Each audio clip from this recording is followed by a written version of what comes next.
Baik, waktu sudah menunjukkan di waktu Indonesia bagian Barat sudah menunjukkan jam 9 lebih. Kita mulai saja ya, Bu Lili. Ya. Baik Pak Iwan, Selamat pagi, silakan. Selamat pagi. Selamat pagi, Buder, Bapak Ibu semuanya. Selamat pagi. Kita berjumpa kembali dalam kegiatan FGD yang kedua. Ya. Sudah mulai. Kita mulai kegiatan kita pada pagi hari ini dengan berdoa. Saya minta tolong salah satu dari Bu Herawati Lahinda untuk memimpin doa ya Bu pada pagi hari ini. Baik, Bapak Ibu, sebelum kita memulaikan kegiatan kita pada pagi hari ini, mari kita awali dengan doa. Kita berdoa dalam nama Bapa dan Putra dan Roh Kudus. Amin. Tuhan Allah Bapa yang Maha Baik, kami naikkan pujian, syukur, limpah terima kasih kami kepadamu, karena begitu besar cinta kasih-Mu, sehingga sampai saat ini kami boleh ada, boleh bertemu dalam kegiatan kami di saat ini dengan tubuh dan jiwa yang sehat. Walaupun pertemuan kami hanya dalam virtual. Bapa yang Maha Murah, kami memohon belas kasih-Mu, anugerahkan kami Roh Kudus-Mu, kemampuan agar pada kegiatan ini kami sungguh-sungguh berfokus dan sungguh-sungguh menerima, bahkan kami mampu untuk mempresentasikan apa yang menjadi bagian pekerjaan kami di dalam diklat ini. Semoga apa yang disampaikan para narasumber itu nanti boleh kami implementasikan di dalam kegiatan kami, sehingga apa yang menjadi program-program kami ke depannya sungguh-sungguh bermanfaat dan demi peningkatan mutu pendidikan di sekolah kami. Berkati pertemuan kami pada hari ini dari awal hingga berakhir, agar semuanya boleh berlangsung dengan baik dan seturut dengan kehendak-Mu. Seluruh kegiatan kami pada saat ini kami mau serahkan ke dalam tangan-Mu yang penuh kasih. Ini doa dan permohonan serta ungkapan syukur kami yang kami sampaikan kepadamu dengan perantaraan Kristus Tuhan kami yang hidup dan berkuasa bersama Dikau dan Roh Kudus, Allah kini dan sepanjang segala masa. Amin. Dalam nama Bapa dan Putra dan Roh Kudus. Amin. Terima kasih Bu Herawati sudah memimpin doa pada pagi hari ini. Ya. Baik Buder, Bapak Ibu. Untuk meningkatkan rasa nasionalisme kita nyanyikan lagu Indonesia Raya dalam hati.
Baik, terima kasih.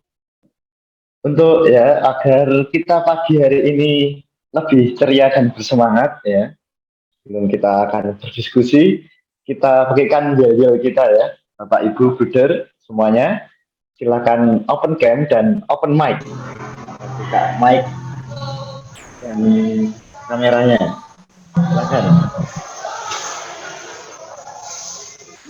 Oke, admin kita mulai.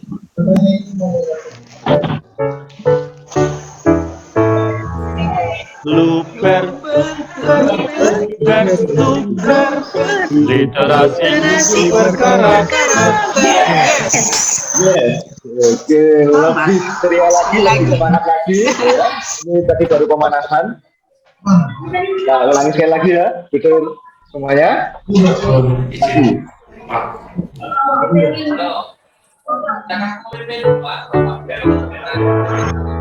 Luper, literasi berkarakter. Wah, mantap sekali. Wah, Lili sudah mantap sekali ya. Baik. Untuk agar waktu kita lebih efektif, waktu dan di ruang virtual ini saya serahkan kepada Lili, moderator yang akan menemani kita pada pagi hingga siang nanti. Silakan Bu Lili. Terima kasih banyak Pak Iwang dari POP PL bersama Pak Dani dari panitia YPL. Selamat pagi, salam sehat untuk kita semua. Selamat pagi, salam sehat. Pagi. Ya, selamat pagi juga untuk para narasumber kita yang hebat. Ada Bruder Warto, Mas Hendy, dan Pak Heri. Salam sehat, Bruder Warto. Sangat sehat, salam sehat, sejahtera. Tentunya di awal ini, saya juga mau menyapa teman-teman saya, kepala sekolah dan para instruktur dari Yayasan Pendidikan Katolik Keuskupan Manado, dan para pendampingnya, para instruktur sekolah ataupun pengganti kepala sekolah. Tentunya di awal ini, setelah kita mengucapkan syukur kepada Allah Bapa di surga, kepada Tuhan Yesus dan Bunda Maria, untuk kesempatan indah yang telah diberikan kepada kita semua, dipertemukan pada ruang virtual ini untuk melanjutkan tugas bersama kita, di mana di FGD 2 ini sesuai dengan undangan yang telah dibagikan di awal, kita akan membuat kurikulum berdasarkan model program Luber. Jadi sekali lagi diingatkan, pada FGD 2 ini ada tujuan yang ingin dicapai, yaitu kita akan menciptakan rancang bangun model kurikulum baru di tiap satuan pendidikan.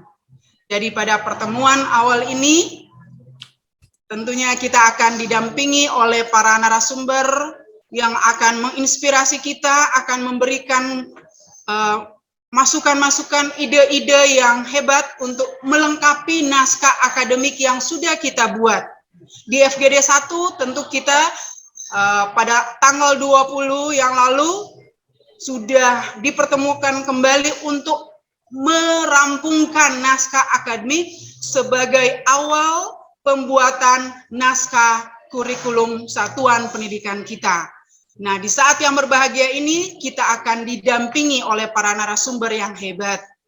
Namun, saya akan menyampaikan prosedur pada FGD 2 ini, apa yang akan dibuat oleh kita bersama para sekolah, dari 8 sekolah yang ada di bawah naungan YPK Keuskupan Manado.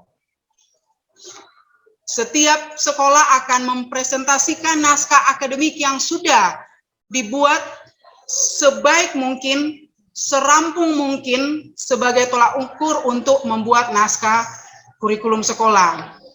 Jadi setiap sekolah kami akan memberikan waktu 10 menit ataupun maksimal 15 menit karena nanti kita akan lebih fokus pada diskusi dengan para narasumber. Karena dari naskah akademik yang sudah kita buat, kita akan rancang ke arah naskah kurikulum. Jadi waktu kita akan lebih banyak berbincang-bincang, berdiskusi, meminta pendapat, inspirasi, membagi pengetahuan dari para narasumber, Bu Derwarto, Mas Hendy, dan Pak Heri. Jadi untuk setiap sekolah akan diberikan waktu 10 menit untuk mempresentasikan naskah akademik yang sudah dirampungkan bersama tim pengembang kurikulum sekolah masing-masing. Namun diingatkan kembali kepada kita, jika itu sudah disampaikan, dipresentasikan pada FGD 1 sampai pada coaching klinik, kita sampaikan kembali saja yang inti dan lebih fokus mana yang kita tambahkan menjadi satu naskah akademik yang rampung. Jadi sehingga untuk 10 menit diberikan kepada sekolah masing-masing itu digunakan semaksimal mungkin. Itu mungkin dari awal dari saya. Dan untuk memberi penguatan kepada kita semua, kami memberikan kesempatan kepada yang terhormat, yang terkasih, Bu Derwarto untuk memberikan penyemangat kepada kami semua. Kepada Bu Derwarto, diberikan kesempatan. Terima kasih, Bu, atas waktu yang diberikan kepada saya, Ibu Lili. Salam sehat untuk kita semua. Semoga Bapak Ibu, Pastor, Suster, semuanya juga dalam keadaan sehat. Senang sekali hari ini kita ketemu lagi setelah beberapa lama Bapak Ibu menindaklanjuti apa yang dulu di FGD pertama sudah diusahakan. Lalu kami berharap naskah akademik yang digali dari nilai-nilai Santo Santa, yayasan, kongregasi, kearifan lokal sudah mulai sedikit ada gambaran, lalu apa yang kita bentuk itu, apa yang kita buat itu akan menjadi dasar untuk menyusun kurikulum unggul tingkat satuan pendidikan kita masing-masing. Bapak Ibu yang terkasih, beberapa waktu yang lalu konsorsium kita itu diundang ke Jakarta. Di Indonesia itu kan ada 159 ormas yang mengikuti program organisasi penggerak. Dari 159 itu ada 20 ormas yang diundang ke Jakarta untuk menjelaskan, untuk men-sharingkan atau menceritakan terkait program intervensi yang dilakukan. Nah, Pangduluhur menjadi salah satu ormas yang diundang ke Dirjen GTK di Jakarta di hadapan para kepala sekolah yang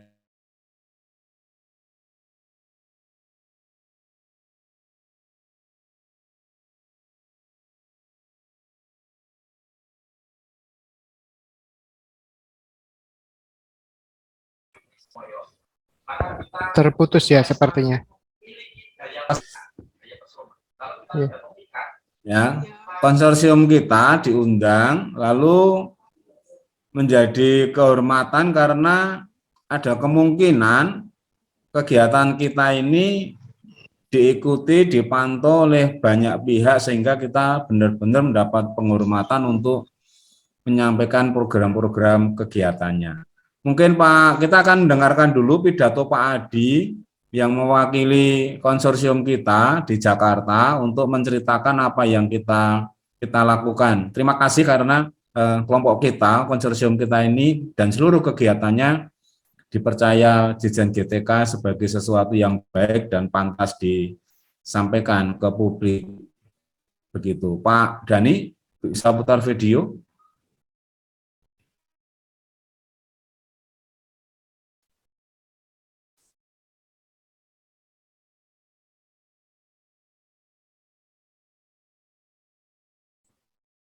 Halo Pak Dhani.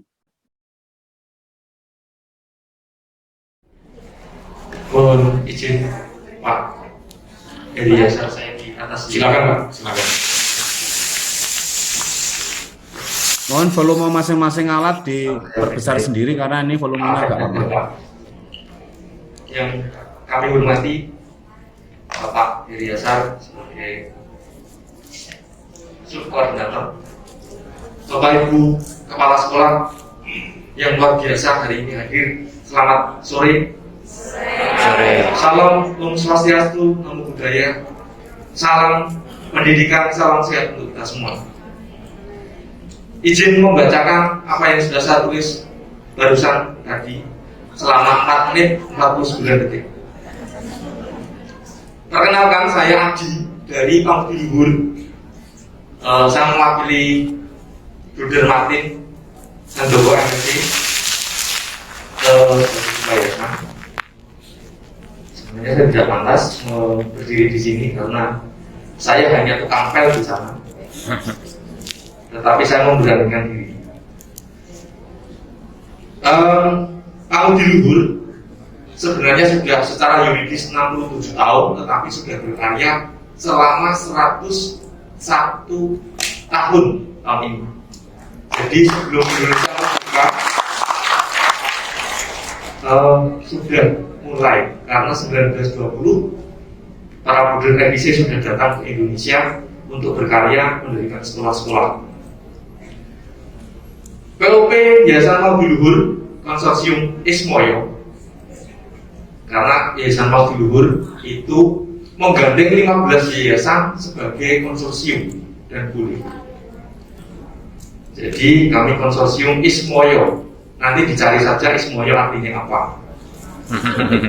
POP YPL Konsorsium Ismoyo berangkat dari merefleksikan rasa kerasuhan pendidikan yang telah diwariskan oleh para misionaris awal, mulai dari CSA, SPD, MSC, OFM, Jesuit, FIC, dan lain-lain, yang telah lebih dari 1 abad di Indonesia sejak sebelum Indonesia merdeka. Maka perjumpaan kami adalah kami membahasakan core et core locutum est, perjumpaan dari hati ke hati. Sama halnya saya hari ini bahagia Ibu Bapak semua, karena perjumpaan hari ini bagi saya bukan ajang berkompetisi, tetapi saya merasa saling mengisi, saling menguatkan, saling berbagi, saling memberi hadiah. Saya merasa begitu, karena apa yang kami rasakan, kami berangkat dari konvensional. Kalau mau belajar yang teknologi, berarti pada Bapak yang di depan itu soal dari Telkom, lalu dari HPX tadi juga luar biasa. Dari yang tadi dibicarakan di awal, kami merasa ini adalah sumbangan besar bagi kami semua. Yang kedua, para misionaris awal ini telah berhasil membuktikan mendidik para cendekiawan, rohaniwan, ilmuwan, negarawan, bahkan pahlawan. Karena sekolah-sekolah Pangudi Luhur melahirkan beberapa pahlawan, Yusuf Darso, Sugio Pranoto, J. Kasimo, E. Simanjuta, dan beberapa lulusan Pangudi Luhur. Yang ketiga, apa yang mereka lakukan? Mereka mendidik melalui pendekatan sikap berbasis nilai-nilai, spiritualitas, keutamaan, keteladanan, dan kebudayaan lokal, lokalitas atau local wisdom.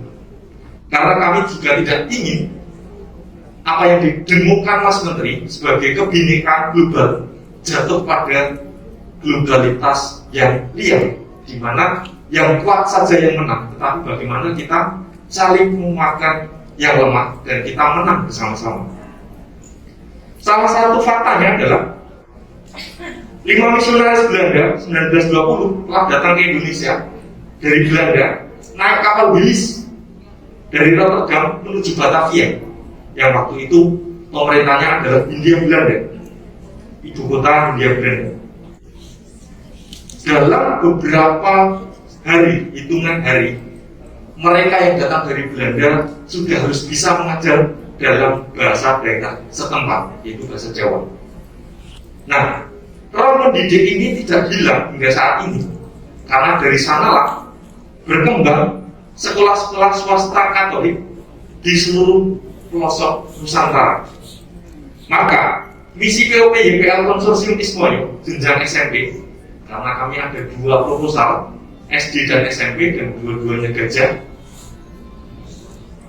Misi kami adalah refleksi perjumpaan untuk transformasi pendidikan berbasis kebudayaan dan nilai-nilai spiritualitas.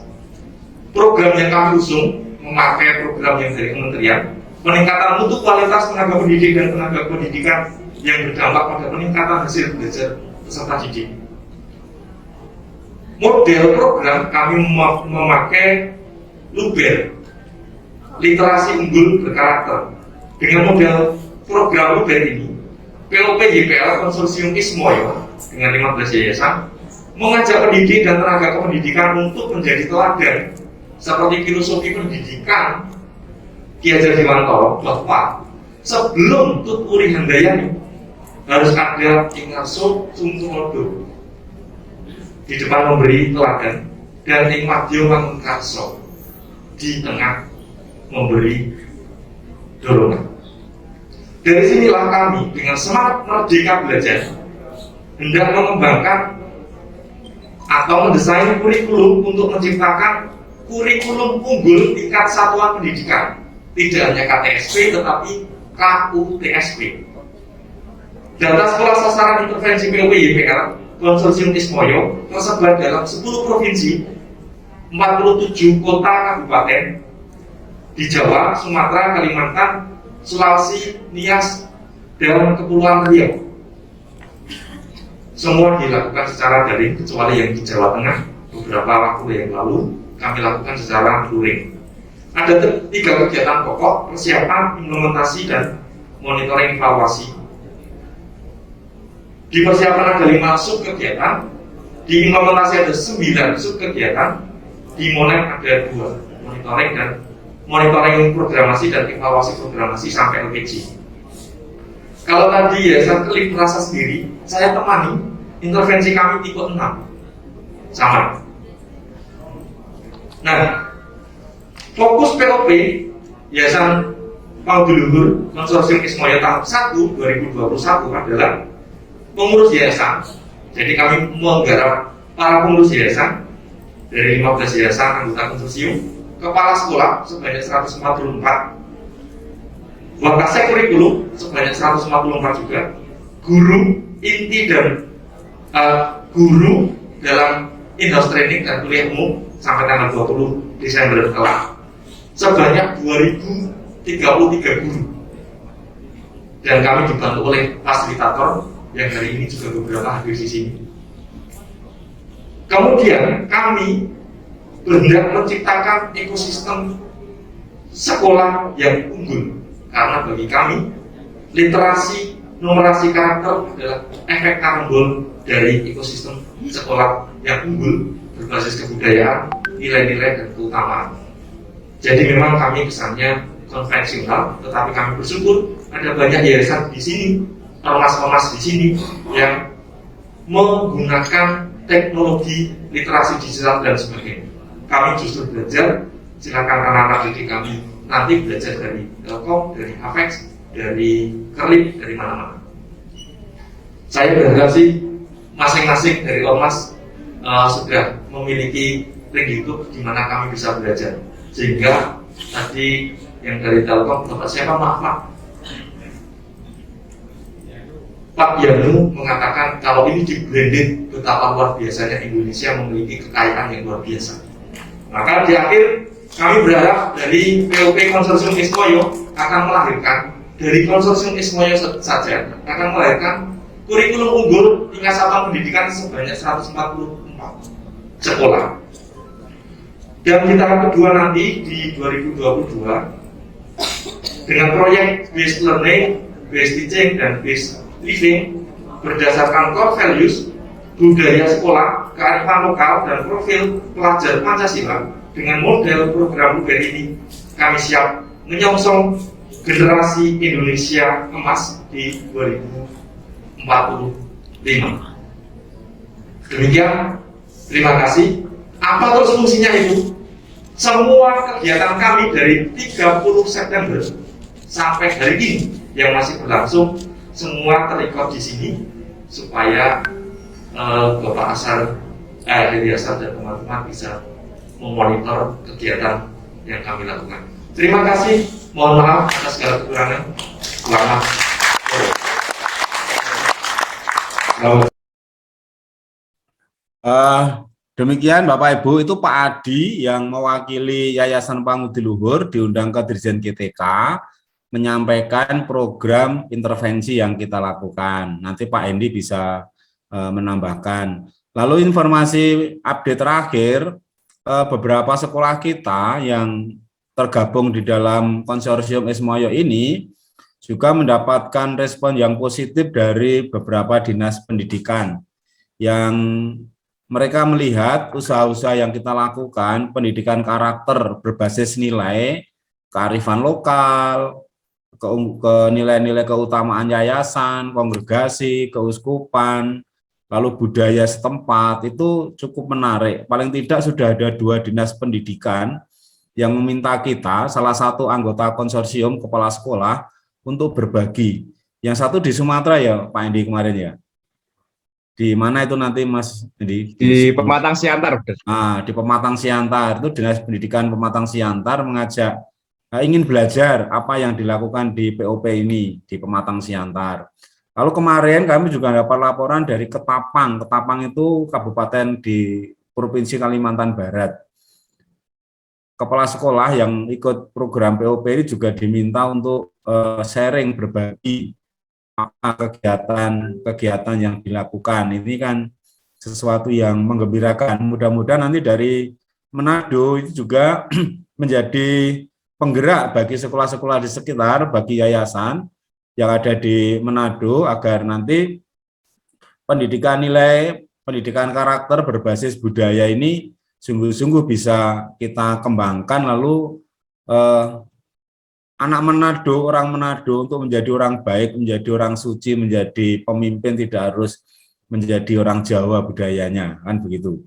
Orang Jawa juga tidak harus menjadi orang Manado, orang Batak tidak harus menjadi orang Manado, orang Manado tidak harus menjadi orang Batak dan suku lainnya. Masing-masing suku mempunyai keunggulan-keunggulan, mempunyai kearifan-kearifan yang luar biasa, dan semuanya itu bisa menjadi karakter yang unik dibingkai dengan kebinekaan, baik kebinekaan secara nasional maupun kebinekaan secara global. Ini saya kira hal yang sangat menarik yang akan kita kembangkan. Itu pengantar saya, sebagian besar bagi rasa syukur, rasa bangga, terima kasih kepada Bapak Ibu yang telah bertekun untuk mengikuti proses ini. Itu aja Mas Hendi, Mas Heri kalau mau menambahkan. Terima kasih. Ya, terima kasih Bu Derwarto. Saya menambahkan sedikit saja, mungkin 3-5 menit. Bagaimana Bapak Ibu yang ada di sini sebagai kepala sekolah dan instruktur, kami mengucapkan terima kasih banyak atas kerja keras Bapak Ibu semuanya yang ada di sini untuk kemarin menutup buku satunya. Ya, kita berpikir mengumpulkan ide-ide, menegaskan hal-hal yang baik tentang keunggulan sekolah kita dan mau dibawa kepada kemana sekolah kita berdasarkan kearifan-kearifan lokal, nilai-nilai apa yang sudah dicanangkan oleh yayasan, lalu keutamaan-keutamaan dari pelindung sekolah, lalu profil pelajar Pancasila. Kita menegaskan langkah dalam naskah akademik Bapak Ibu.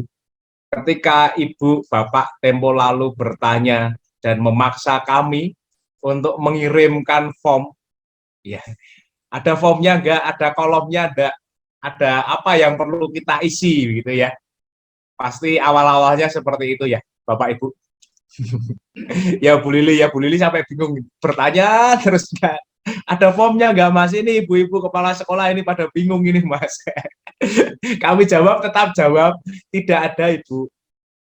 Ya. Ada kolomnya enggak? Tidak ada Ibu. Dan lalu kalau kami salah nanti gimana? Tidak ada yang menyalahkan Ibu.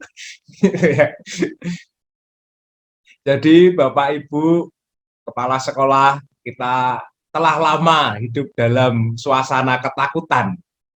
Ketakutan untuk disalahkan, ketakutan untuk akreditasi kita itu dinilai buruk atau turun, nanti mau ditaruh kemana muka kita, begitu ya.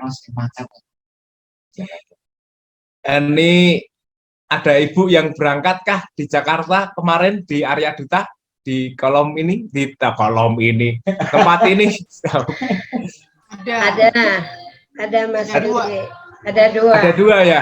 Siapakah? Bu Mega sama itu ya? Laurentius sama Wira Antonius. ya. Oh ya. Ternyata Pak Adi ganteng ya Ibu. Iya, ketemu Pak Andi. Pak Adi. Kami melihat foto-fotonya Ibu. Iya Mas. Kebetulan. Luar biasa. Sebelum saya lanjutkan Pak Adi. kesiarahan kita ini, kita mendengarkan dari Bu Hera dan Bu siapa ya yang berangkat kemarin ya?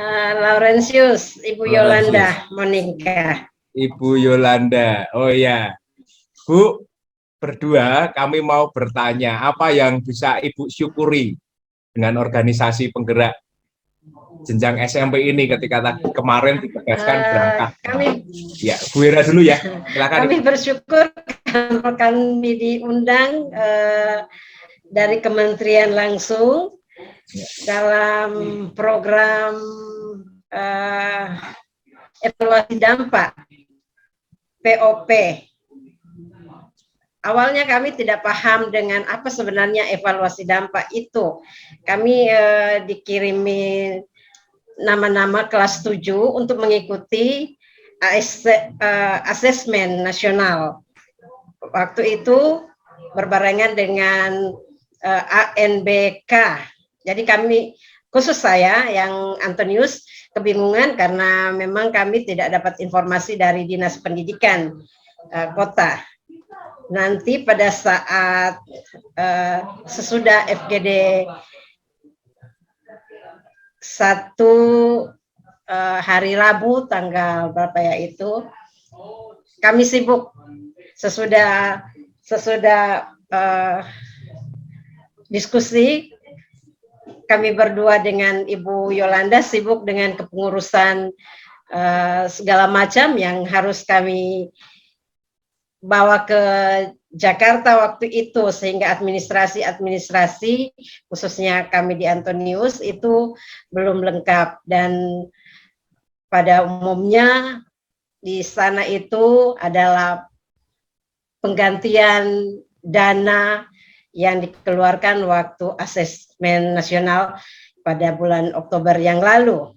Tapi di situ juga ada begitu banyak POP yang diundang oleh kementerian, sehingga mereka juga mempresentasikan program-program apa yang mereka buat di dalam POP mereka masing-masing, termasuk kita yang ada di YPL yang di bawah naungan Yayasan Pangudi Luhur, yang disampaikan oleh Pak Adi yang begitu hebat dengan menulis materinya selama kurun waktu 4 menit 49 detik. Dengan kesan saya ketika Pak Adi memaparkan program untuk kita, sangat-sangat sederhana sekali tapi luar biasa dibanding dengan POP yang lain dengan menggunakan alat atau mereka membuat PowerPoint yang begitu indah. Namun program yang mereka buat yaitu salah satunya adalah khusus untuk numerasi matematika. Ada juga yang IT yang dari Telkom itu. Tapi untuk POP konsorsium kita adalah Luber, itu yang sangat luar biasa, yaitu literasi unggul berkarakter. Itu yang kami dari Sulawesi Utara sangat-sangat bangga. Itu ada beberapa sekolah yang masuk juga di POP konsorsium ini, yaitu ada dari Tomohon, SMP Hati Kudus, ada dari Regina Pacis Air Madidi, ada dari Minahasa, bahkan ada dari Provinsi Gorontalo. Jadi itu Pak Endi yang kami peroleh di sana. Jadi khusus untuk program kami itu kebanyakan hanya penggantian dana yang sudah kami pakai, tetapi di saat itu begitu banyak sosialisasi POP yang mereka berikan, ya salah satunya adalah kita sendiri. Terima kasih Pak Endi. Ya, terima kasih Bu. Bu Hera, terima kasih. Lalu Bu dari Laurentius, tadi siapa Ibu? Bu Laurentius. Ibu Yolanda. Yolanda Monika. Monggo Bu, mari Bu. Ya, terima kasih atas kesempatan Pak. Nah, untuk saya ke Jakarta untuk mengikuti EDPOP, evaluasi dampak program organisasi penggerak ini, pertama tentunya saya bersyukur karena sekolah kami boleh dipilih untuk dapat mengikuti kegiatan yang sangat-sangat membantu di dalam program ke depan sekolah kami dan tentunya untuk keseluruhan sekolah yang ada di Indonesia ini. Jadi untuk evaluasi dampak POP itu bagi kelas 7. Nah, kelas 7 mau mengikuti AMK, kemudian di kelas 8 itu. Jadi dengan kami mengikuti kegiatan yang ada di Jakarta, sedikit saya mengetahui bahwa Merdeka Belajar yang akan diperjuangkan Mas Menteri sekarang, bukan cuma mulai dari kelas 8, tetapi sudah berdampak kepada kelas 7 itu sendiri. Sehingga pendekatan kami kepada tim pengembang kurikulum yang ada di sekolah kami, kepada para peserta didik, mulai dari kelas 7, kami mulai memperkenalkan AKM, survei karakter, dan survei lingkungan. Dan di dalam AKM itu ada numerasi dan literasi. Itu yang kami akan mengikuti, beradaptasi dengan keinginan dari pemerintah kami untuk tentunya untuk kemampuan dari setiap guru memiliki kemampuan-kemampuan ini, dan itu akan ditransfer ke para peserta didik selanjutnya. Dan ini yang kami mulai berusaha bekerja sama dengan tim pengajar kami, begitu tenaga kependidikan, untuk mengikuti perubahan perkembangan yang lebih baik untuk kelak peserta didik kami boleh berhasil dengan karakter yang sangat-sangat terpuji, kemampuan-kemampuan yang lain juga yang baik. Seperti itu Pak, terima kasih. Ya, terima kasih Ibu. Jadi akhirnya kita semua tersadar Bapak Ibu bahwa awalnya kita merindukan sekolah kita, sekolah yang hebat. Ya, sekolah yang kuat dengan banyak sekali potensi-potensi. Akan tetapi dengan adanya buku 1, buku 2, buku 3 yang diseragamkan itu justru membelenggu kita untuk mencanangkan ide-ide kreatif yang visioner. Ya kan Bu, kita memang bangga melahirkan orang-orang hebat. Sekolah-sekolah Ibu telah melahirkan orang-orang hebat. Itu masa lalu dan masa sekarang. Bagaimana kita mempunyai visi untuk melahirkan orang-orang hebat, para cendekiawan, negarawan, budayawan, lalu rohaniwan, bahkan juga pahlawan. Nah ini Bu Hera, ini di sini ada Pak Adi yang ada di sini. Halo Pak Adi. Siapa ini? Iya Bu, selamat pagi. Halo Pak Adi. Sampai jumpa di Manado ya Pak Adi. Ya, kita tunggu saja tahun depan. Dengan program organisasi penggerak ini, Bapak Ibu, dengan menutup buku 1, kita menggali hal-hal yang esensial yang diharapkan oleh negara, keutamaan-keutamaan, nilai-nilai kearifan lokal, profil pelajar Pancasila. Kita mau menuju arah pembaruan bagi pendidikan kita. Bagaimana itu ditempuh? Bapak Ibu sudah membuat naskah akademik, dan itu menjadi kerangka, bayangan, ide yang luar biasa untuk kita tuangkan dalam naskah kurikulum unggul. Jadi tahun ini kita akan menghasilkan 2 naskah yang luar biasa dari sekolah Ibu. Kita akan menyejarahkan, kita akan membuat sejarah baru dari sekolah Bapak Ibu semuanya, yakni dengan naskah akademik dan naskah kurikulum. Mari saat ini kita berpesta, gitu ya, berpesta nilai-nilai dan keutamaan-keutamaan, kearifan-kearifan lokal yang ada dalam naskah akademik. Silahkan Bapak Ibu nanti menarasikannya dalam waktu 10 menit. Oleh karenanya, waktu dan tempat kami kembalikan kepada moderator kita, Ibu Lili. Terima kasih. Terima kasih Mas Hendy. Boleh Bu, saya nambah sedikit? Oh ya, silakan. Oke, nah ini saya cerita, saya share koran yang ditampilkan dari teman kita di, kelihatan kah? Kelihatan? Ya, jelas Iya. Pak. Bruder Warto jelas ya kelihatannya.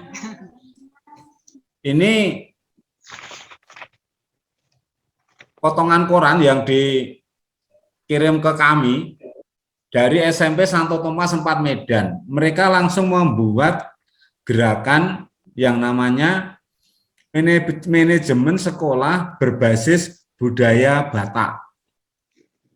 Jadi nilai-nilai budaya Batak sungguh dikemas, dijadikan spirit, dijadikan nilai budaya sekolah. Ini lalu menjadi manajemen sekolah berbasis budaya Batak. Nah, nanti kita keunggulannya adalah kearifan-kearifan seperti itu. Yang selama ini budaya-budaya kita cenderung ditinggalkan lalu merasa kurang baik, harus mengimpor dari budaya luar negeri yang belum tentu teruji dan cocok untuk kita. Maka sekali lagi, mari orang Manado tidak perlu kehilangan ciri khas Manadonya. Orang Jawa tidak perlu kehilangan ciri khas Jawanya. Orang Batak juga tidak perlu kehilangan ciri khas Bataknya. Tetap jadi orang Manado, tetap jadi orang Batak, tetap jadi orang Jawa, dibingkai dengan kebinekaan nasional maupun global membangun tanah air tercinta ini. Terima kasih. Ya, terima kasih Bruder Warto, Mas Hendy yang sudah mengawali FGD kita, diskusi kita di hari ini, memberikan penguatan kepada kita semua, para kepala sekolah di bawah naungan Yayasan Pendidikan Katolik Keuskupan Manado. Dan tentunya kami berbangga bahwa pada saat ini Mas Hendy, Pak Heri, Bruder Warto, Pak Adi, Gimana Ibu? FGD 2 ini yang pertama, sesi pertama kami ke-8 sekolah hadir semua. Yang di awal FGD 1 coaching klinik biasanya hanya 7 sekolah, 6 sekolah, 4 sekolah, tapi hari ini puji syukur Ya. ke-8 sekolah hadir berada bersama kita. Ya. Makasih. Ya, satu kebanggaan untuk kita semua. Kita sudah digerakkan oleh hati kita, oleh para santo-santo pelindung kita untuk bisa bertemu kembali. Walaupun memang diketahui bahwa di akhir tahun ini kita disibukkan oleh tugas-tugas kita yang kompleks, yang banyak, mengakhiri semester ganjil, mengakhiri tahun 2021, banyak tuntutan dari dinas maupun yayasan. Dan perlu diketahui oleh para narasumber dan panitia, kami juga di Kota Tomohon, hari ini adalah puncak Hari Guru Nasional. Kami kepala sekolah harusnya hadir, tapi saya mohon izin memberi delegasikan tugas kepada Ibu Wakil Kepala Sekolah, karena saya harus menjadi moderator di FGD 2 ini. Tapi satu kebanggaan, ternyata hari ini kita memulai dengan komplit para peserta semuanya di sesi 1 ini. Nah, untuk selanjutnya seperti sudah disampaikan oleh Mas Hendy, 10 menit diberikan kepada ke-8 sekolah untuk menyampaikan naskah akademik yang sudah dirampungkan sebagai acuan untuk membuat naskah kurikulum. Karena di tahun 2021 ini kita harus menghasilkan 2 naskah, yaitu naskah akademik dan naskah kurikulum. Dan sebagai aturan bersama kita sepakati ya Bapak Ibu Kepala Sekolah, Untuk 8 sekolah ini saya sampaikan saja dari urutan pertama sampai urutan ke-8, 10-10 menit, yang akan diawali oleh sekolah SMP Katolik Don Bosco Bitung. Yang pertama, yang kedua SMP Santo Rafael, ketiga SMP Katolik Santa Teresia, keempat SMP Katolik Santa Monica, kelima SMP Katolik Santo Hubertus, keenam SMP Katolik Santo Laurentius, ketujuh SMP Katolik Santo Antonius, dan kedelapan adalah SMP Katolik Siti Fatima. Jadi saya sampaikan urutan-urutan yang akan mempresentasikan naskah akademik yang sudah dirampungkan, tapi kembali lagi kami mengingatkan batasannya maksimal adalah 10 menit supaya waktu kita lebih banyak terfokus pada diskusi dengan para narasumber. Karena kita di akhir tahun ini kita harus memasukkan naskah akademik seperti yang sudah disampaikan di grup WA kepala sekolah. Untuk itu kami berikan kesempatan yang pertama kepada SMP Katolik Don Bosco Bitung. Kepada Pak Fransiskus, disilakan Pak. Terima kasih atas kesempatan. Bisa didengar suara saya? Bisa Pak. Ya, Pak. Lanjut Pak. Ya. Yang saya hormati Bu Darwarto, Pak Hendi, Bapak Ibu, Kepala Sekolah, Wakil Kepala Sekolah urusan kurikulum sebagai instruktur sekolah, Ibu Lili Kaunang sebagai moderator kita di pagi hari ini. Baiklah, saya akan mempresentasikan kurikulum unggul SMP Katolik Don Bosco Bitung. Saya izin share.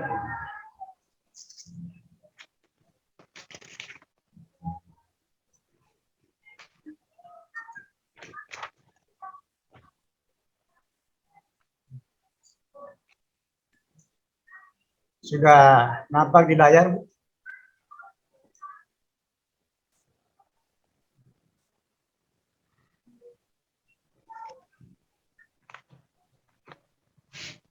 Ya, sudah bisa dilihat ini?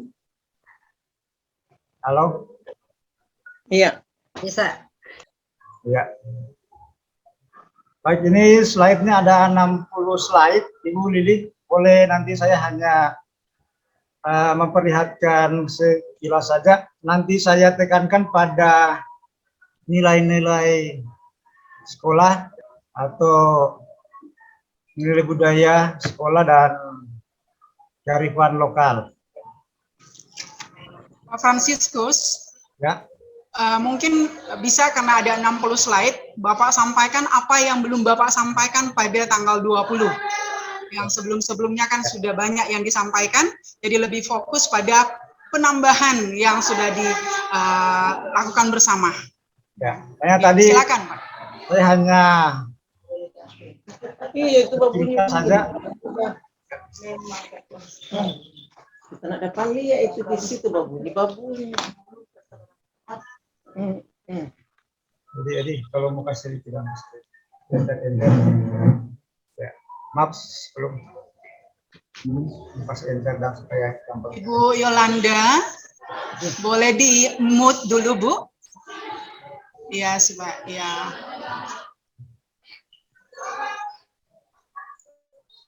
Iya, terima kasih Bu Yolanda. Silakan Pak Fransiskus.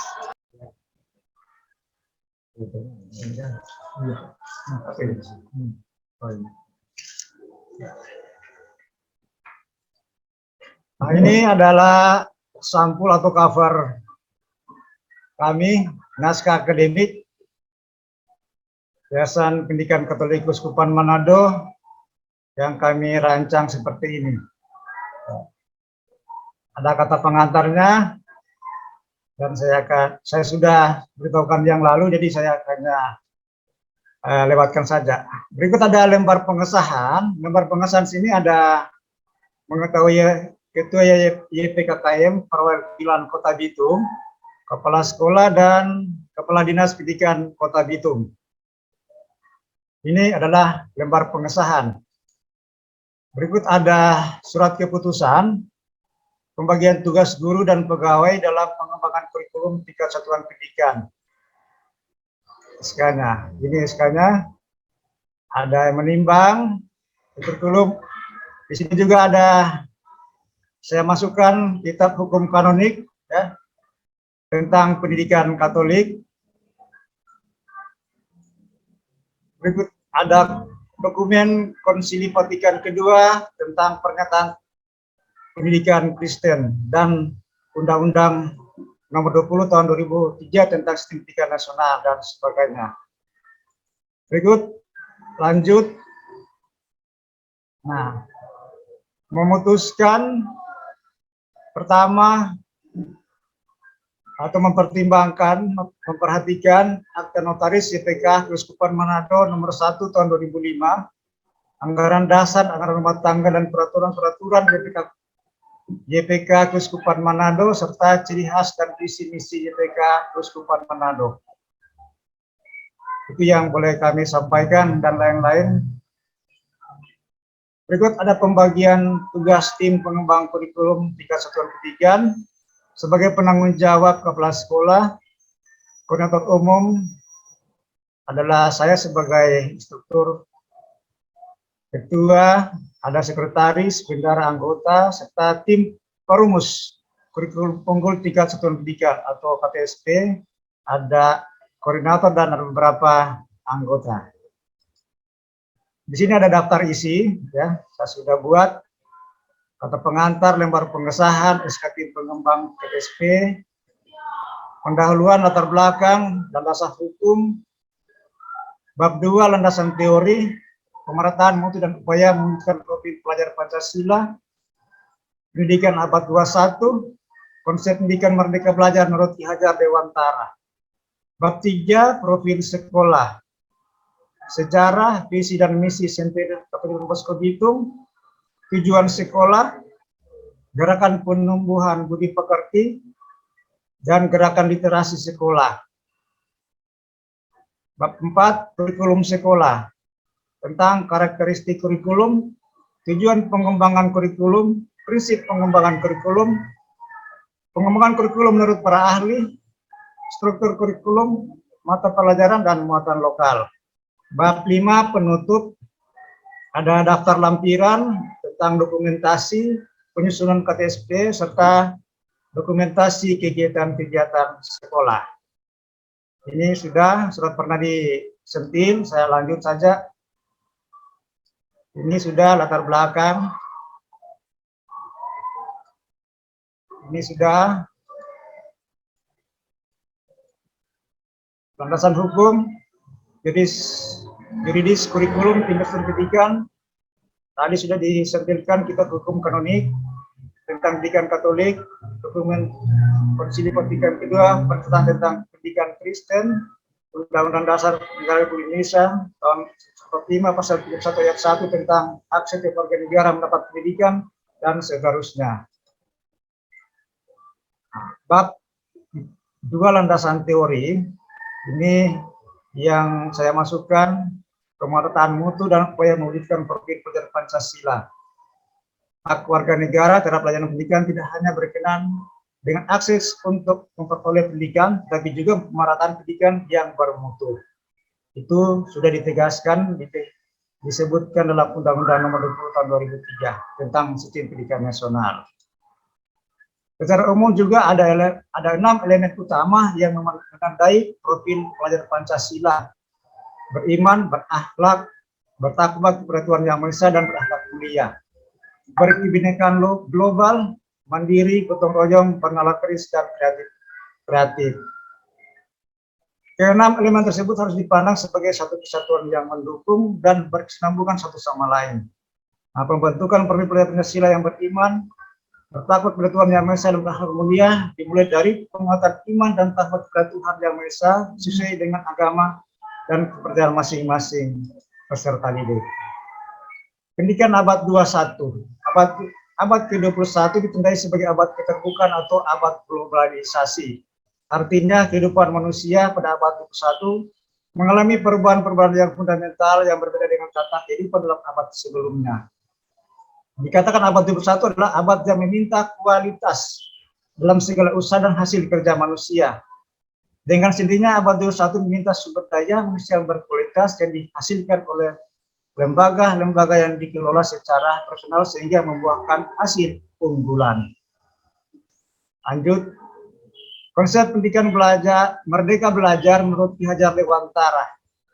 Ki Hajar Dewantara memiliki konsep tentang pendidikan yang didasarkan pada asas kemerdekaan yang memiliki arti bahwa manusia diberi kebebasan dari Tuhan Yang Maha Esa untuk mengatur kehidupannya dengan sejalan dengan aturan yang ada di masyarakat.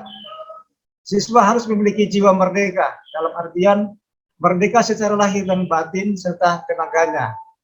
Jiwa yang merdeka sangat diperlukan sepanjang zaman agar bangsa Indonesia tidak didikte oleh bangsa lain. Ki Hajar Dewantara juga memiliki istilah sistem among yang artinya melarang adanya hukuman dan paksaan kepada anak didik karena akan mematikan jiwa merdeka serta mematikan kreativitasnya. Ini menurut yang termasuk dalam Bianso tahun 2010 yang akan sumber ini. Merdeka Belajar adalah program kebijakan baru Kementerian Pendidikan dan Kebudayaan Indonesia yang dicanangkan oleh Menteri Pendidikan dan Kebudayaan Bapak Nadiem Anwar Makarim. Sebagai esensi kemerdekaan berpikir harus dilalui oleh para guru sebelum mereka mengajarkannya pada siswa-siswa. Nadiem juga menyebutkan dalam kompetensi guru di level apapun tanpa ada proses penerjemahan dari kompetensi dasar dan kurikulum yang ada, maka tidak akan ada pembelajaran yang sejati. Bab 3, profil sekolah. Ini sejarah, sudah lalu, mungkin nanti dibaca oleh Bapak Ibu. Saya sudah sentilkan bab lalu ini. Perubahan-perubahan nomenklatur nama sekolah. Kami berada di Jalan PM Tangkilisa nomor 18, KDO dan Kecamatan Bitung Tengah, yang lalu sekarang masuk dalam Kecamatan Madiwir. Dengan nama sekolah di tahun 1980 ada terjadi perubahan-perubahan nama. Yang pertama SMP Roma Katolik Bitung, yang kedua berubah lagi SMP Katolik Don Bosco Bitung, dan sekarang menjadi SMP Katolik Don Bosco Bitung. Visi dan misi SMP Katolik Don Bosco Bitung. Visi sekolah kita yayasan sama-sama membantu peserta didik menjadi manusia seutuhnya seperti Kristus, beriman, unggul, bijaksana, dan Pancasila sesuai dengan karakter dan semangat Don Bosco. Ini karena kami mengambil pelindung Santo Yohanes Bosco. Misi sekolah membina dan mendorong siswa untuk setia pada ciri khas sekolah serta memiliki semangat solidaritas, karitas, dan subsidiaritas untuk meningkatkan keimanan dan ketakwaan terhadap Tuhan Yang Maha Esa. Kedua, mengoptimalkan kegiatan-kegiatan yang mampu meningkatkan karakter siswa serta dapat mengimplementasikan dalam kehidupan sehari-hari. Ketiga, membentuk semangat karakter Don Bosco dalam kepribadian setiap siswa. Keempat, meningkatkan kualitas pendidik dan peserta didik agar berprestasi dan lulusan dapat melanjutkan ke jenjang berikutnya. Kelima, menciptakan budaya yang bersih, nyaman, asri, serta ramah lingkungan. Menciptakan suasana pembelajaran yang aktif, kreatif, dan inovatif dengan menyediakan sarana dan media penunjang pembelajaran yang memadai. Ketujuh, menciptakan suasana kekeluargaan yang harmonis dengan sesama warga sekolah, pihak yayasan, orang tua, serta stakeholder dengan melandaskan cinta Kristus. Tujuan sekolah, terwujudnya komponen pendidikan yang memiliki intak dan akhlak mulia, terwujudnya sekolah yang terampil, cerdas, kompetitif, dan mandiri, lingkungan sekolah yang bersih dan asri dapat menciptakan suasana yang kondusif dalam pelaksanaan pembelajaran, belajar mengajar di SMP Katolik Don Bosco Bitung, memiliki prestasi di bidang akademik dan non-akademik, terwujudnya pembelajaran aktif, kreatif, aktif, dan menyenangkan.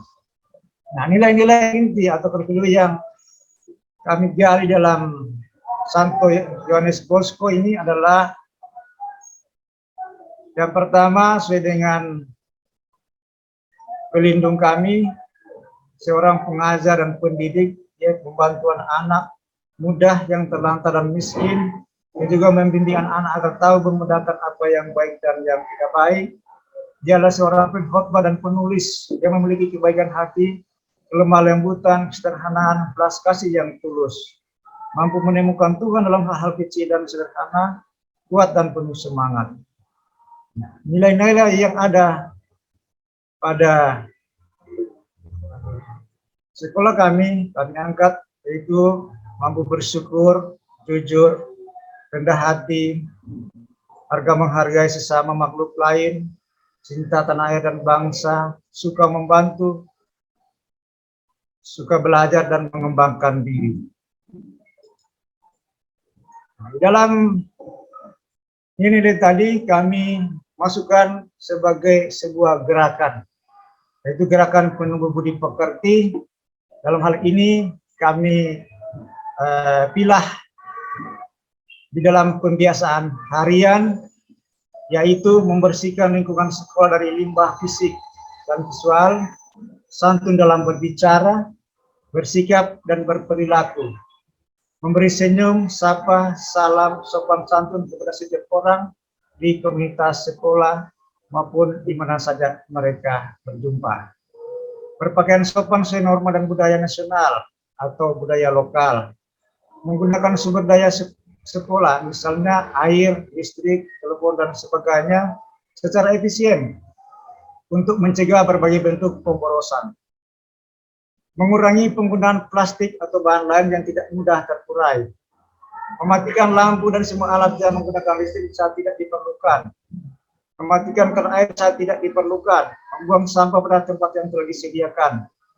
Membersihkan sanitasi seperti toilet, wastafel, kamar mandi, atau sumber air di sekolah. Menjaga ketertiban dan kenyamanan layanan sekolah. Menyanyikan lagu-lagu bermuatan moral. Setiap warga sekolah menjenguk warga sekolah lainnya yang mengalami musibah seperti sakit, kematian, dan lain sebagainya. Siswa membiasakan membuat skala prioritas kebutuhan sesuai dengan tingkat kepentingannya. Dan siswa membiasakan diri untuk memiliki tabungan dalam berbagai bentuk, misalnya bank atau membuat celengan serta yang sejenisnya. Ini penumbuh budi pekerti dalam pembiasaan harian. Kedua, penumbuh budi pekerti pembiasaan mingguan. Pelaksanaan upacara bendera setiap hari Senin dengan berpakaian seragam sekolah. B. Melaksanakan senam nasional bersama setiap hari Jumat. C. Kebersihan pakaian, gigi, kuku, rambut oleh usaha kesehatan sekolah atau UKS. D. Menyelenggarakan kantin yang memenuhi standar kesehatan. Yang ketiga, penumbuhan budi pekerti pembiasaan bulanan.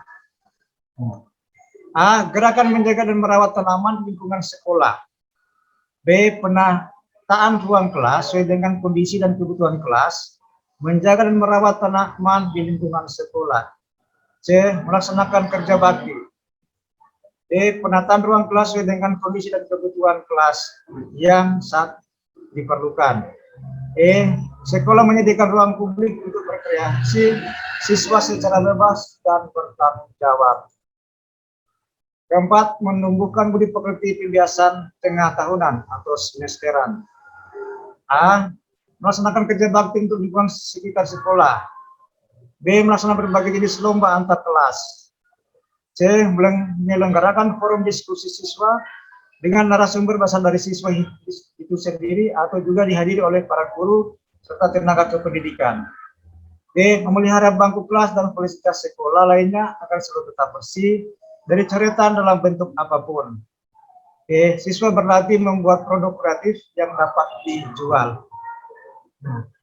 Kami juga dalam hal ini, siswa berlatih membuat produk kreatif yang dapat dijual ini, kami akan membuat suatu rancangan yang sesuai dengan kearifan lokal yang ada sebagai kota Cakalang atau yang banyak menghasilkan ikan, sehingga kami akan membuat suatu produk yang bisa menjadi income bagi sekolah.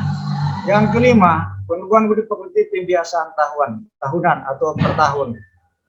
A. Peringatan Hari Besar Nasional dan Keagamaan. B. Melaksanakan kerja bakti bersama warga lingkungan sekitar sekolah. C. Melaksanakan lomba kelas sehat secara berkelanjutan. D. Mengikut sertakan perwakilan siswa dalam penyusunan tata tertib sekolah.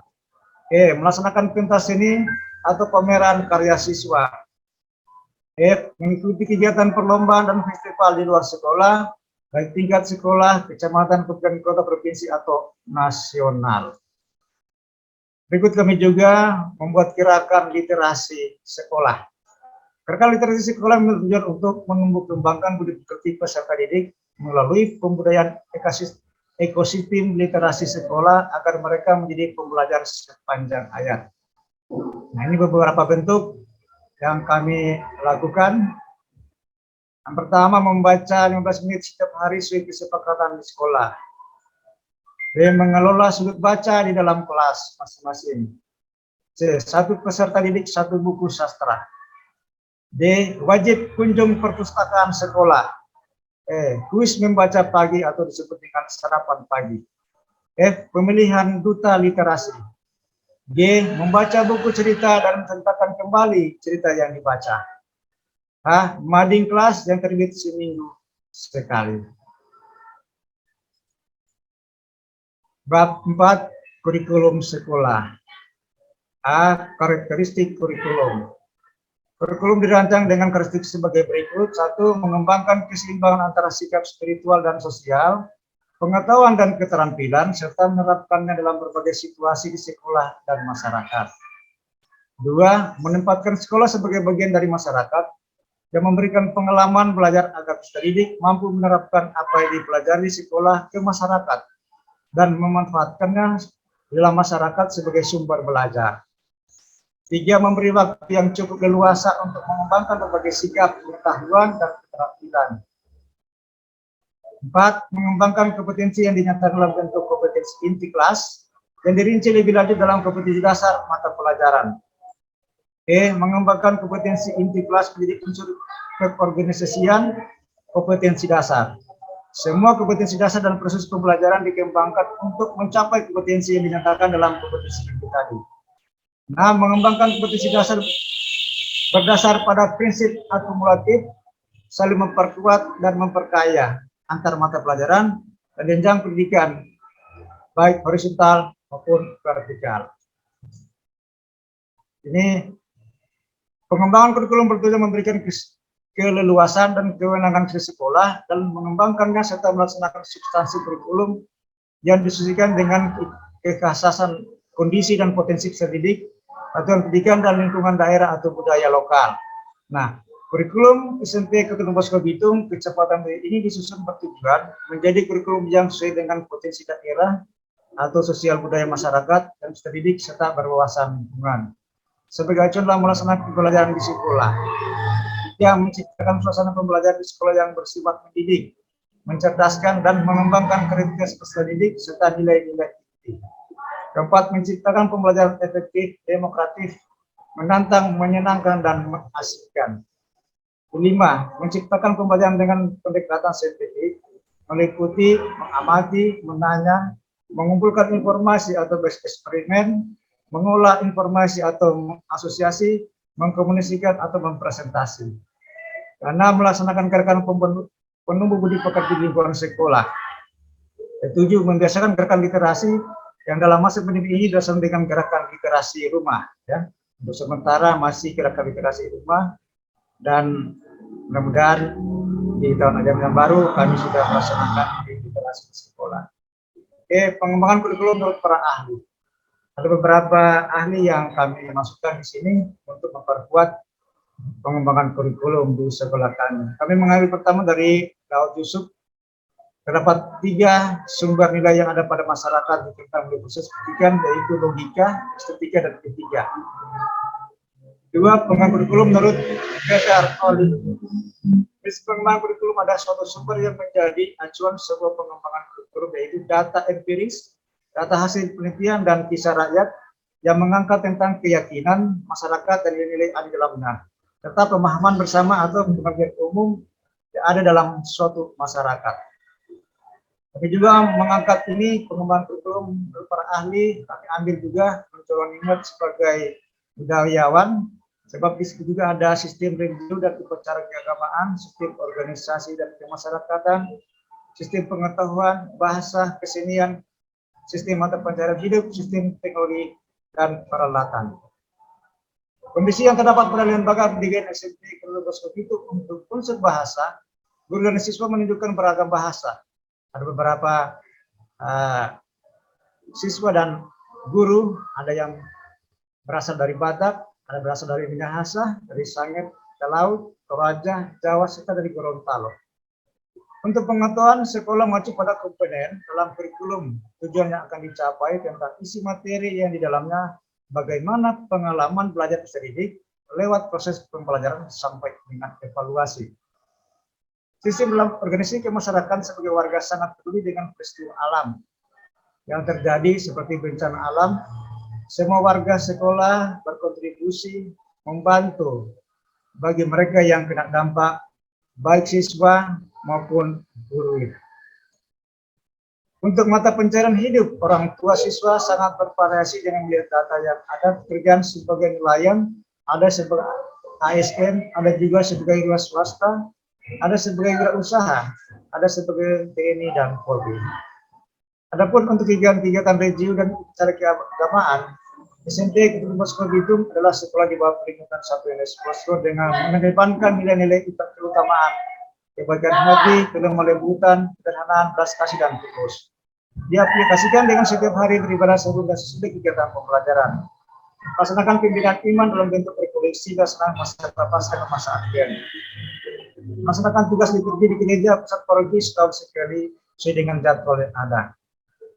SMP Kelulusan Sekolah Bitung melaksanakan berbagai kegiatan kesini antara lain musik kulintang, tari maike, kebasaran, dan lain-lain.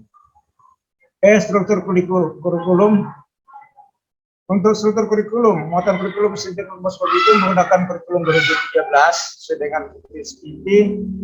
Kompetisi inti ini dirancang seiring dengan meningkat usia peserta didik pada kelas tertentu, mulai kompetensi integritas vertikal, berbagai kompetensi dasar pada kelas berbeda dapat dijaga.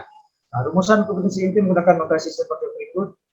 Pertama, kompetensi inti yang disebut dengan KI1 tentang kompetensi inti sikap spiritual. Kompetensi inti 2 atau disebut dengan KI2 untuk kompetensi inti sikap sosial. 3, kompetensi inti atau disebut dengan KI3 untuk kompetensi inti pengetahuan. 4, kompetensi inti KI4 untuk kompetensi inti keterampilan. Nah, kompetensi inti kelas 7 menghargai dan mengajar agama yang dianut. 2, mengerti dan mengerti perilaku jujur, disiplin, tanggung jawab, peduli atau toleransi, gotong royong, santun, percaya diri dalam berorientasi secara efektif dengan lingkungan sosial dan alam dalam jangkauan pergaulan dan perbedaan. Memahami pengetahuan faktual, konseptual, dan prosedural berdasarkan rasa. Ingin tahunya tentang ilmu pengetahuan dan teknologi, seni budaya terkait fenomena dan kejadian tampak mata, mencoba mengolah dan menyajikan dalam ranah konkret, menggunakan mengurai, merangkai, memodifikasi, dan membuat, dan ranah abstrak, menulis, membaca, menghitung, menggambar dan mengarang sesuai dengan yang dipelajari di sekolah dan sudut lain yang sama dalam sudut pandang atau teori. Untuk kompetensi inti kelas 7-8 ini yang sampai ini semua sama karena di sekolah. Berikut kerangka kurikulum mata pelajaran sekolah penggerak tahun 2021. Ini kami ambil sumber dari sumber yang kami ambil dari net analis yang kami ikuti waktu diklat instruktur. Ini yang boleh kami masukkan di sini. Alokasi waktu mata pelajaran SMP asumsi 1 tahun sesuai dengan 36 minggu. Kurikulum 2013 Ini untuk pendidikan agama Katolik dan budi pekerti per tahun 108 jam atau disebut dengan per minggu 3 jam. Pendidikan Pancasila dan kewarganegaraan per tahun 108 jam atau disebut dengan juga per minggu 3 jam. Bahasa Indonesia 216 per tahun atau per minggu 6 jam. Matematika 180 per tahun atau per minggu 5 jam. Ilmu pengetahuan alam 180 jam per minggu 5 jam.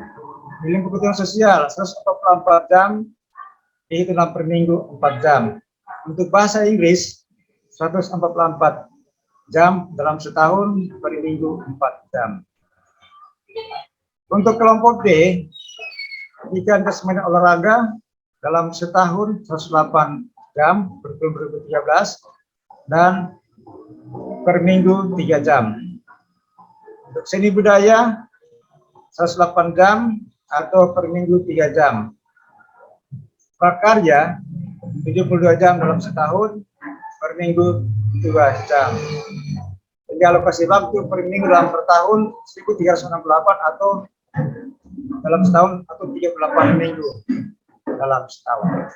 Berikut kurikulum sekolah penggerak ini. Kegiatan kurikuler minggu dalam tahun ini soal perubahan. Nah, ini kami ambil sesuai dengan sumber yang ada per tahun 72 jam kurangi menjadi 2 jam per minggu. Itu juga Pancasila dan kewarganegaraan 72 jam tahun atau 2 jam dalam seminggu. Bahasa Indonesia 170 per tahun atau 5 jam per minggu. Matematika 144 per tahun atau seminggu 4 jam. Ilmu pengetahuan alam 144 per tahun atau 4 jam seminggu. Ilmu pengetahuan sosial 108. Pak Fransiskus, mohon maaf, ini sudah 25 menit Bapak membacakan, pada waktu kita diberi batas 10 menit saja, Pak. Ya. Ini sudah sekitar 25 menit, Pak. Saya mau langkah dulu. Langsung ke poin saja, Pak. Oke, ini ada beban belajar. Mata lokal, kami ambil bahasa daerah. Untuk bahasa daerah ini, kami ambil bahasa Minahasa, atau disebut juga dengan bahasa Tonsea, karena kami berada di daerah Minahasa Utara. Berikut juga ada kegiatan pengembangan diri, ada konseling, ada kepramukaan, ada kegiatan Palang Merah, ada kegiatan kelompok ilmiah remaja, ada latihan dasar kepemimpinan siswa, ada kegiatan olahraga kesenian, dengan jadwal yang ada kami sudah buat. Berikut juga ada KKM-nya, rata-rata masuk KKM sekolah ini, yaitu 75. Ada juga kenaikan kelas dan kelulusan ini ada beberapa persyaratan. Kelulusan ada juga persyaratan, dan kami juga memasukkan pendidikan ini hanya sebagai contoh. Kalender sekolah, kalender ini kami gabungkan dari kalender dinas dan kalender yayasan. Jadi kami buat kalender sekolah namanya. Berikut penutup, dan ini adalah dokumentasi pembuatan kurikulum KTSP, workshop, dan ini adalah beberapa kegiatan yang boleh kami masukkan kegiatan, dan masih banyak lagi yang belum kami masukkan karena waktu. Ya, sekian dan terima kasih. Baik, terima kasih Pak Fransiskus. Mohon maaf jika kami tadi menginterupsi Bapak, karena kami sudah diingatkan bahwa kita akan lebih banyak pada diskusi dengan para narasumber. Terima kasih banyak atas paparan Bapak, tapi itulah tadi kita ke inti, dan di awal sudah dipertegas oleh Pak Hendy juga bahwa di POP ini kita menutup buku 1 KTSP K13. Jadi diulang-ulang kembali bahwa di POP YPL ini kita menutup buku 1. Kita akan membuat suatu kurikulum unggul tingkat satuan pendidikan lebih menuju ke arah pembaharuan.